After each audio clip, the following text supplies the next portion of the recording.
Howdy, Memo. Okay, this time I'm going to talk to you more about diabetes, but I'm going to focus on the history of diabetes and kind of give you a background. Since diabetes does run in our family, well, not necessarily run, but since we have people in our family that have diabetes, I'm going to just kind of tell you the background of diabetes and two general ways to test for diabetes, and then some general symptoms and stuff like that. But when looking at diabetes, diabetes was first kind of looked at in by a German professor of medicine in about 1889, and he basically looked at dogs that had had their pancreas removed, and the legend kind of goes that, according to my text, was that when the dogs peed, there were more flies around the pee than normal. And with that, the German professor went over and tasted the pee, and he said the pee was sweet. I don't know why he would taste the pee, but that technically led him to start looking into more diabetes and stuff like that. But one way that we can test for diabetes is called the fasting plasma glucose test. And with this test, in order to have this test done, the person has to fast for the night, and then in the morning they'll have their blood drawn, and if the glucose level in their blood plasma is 100 to 125, then they are considered pre-diabetic.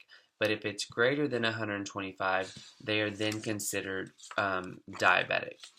And then the other test is going to be the oral glucose tolerance test. With this test, it's a little bit more tricky.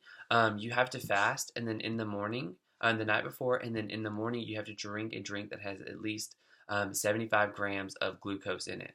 And then when doing that, they take multiple things of blood. So they'll take blood every 30 minutes for up to 2 hours or 2 hours exactly.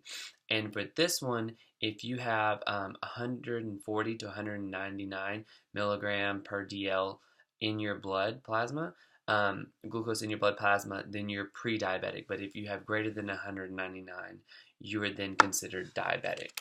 But when looking at symptoms for diabetes, just a few, 4 different symptoms that you can kind of associate with people being diabetic is if you have excessive constant thirst, which is polydipsia, and then you can also have hunger, which is polyphagia.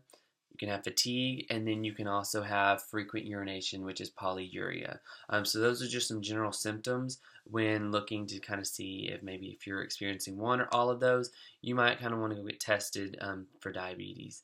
And then 3 things that are wrong. So immediately once you do find out you have diabetes, 1 or all of these or 2 of them are probably wrong with you. So you have insulin resistance, which is basically the failure of your body to take up the insulin that's being made. You also have overproduction of glucose in your liver.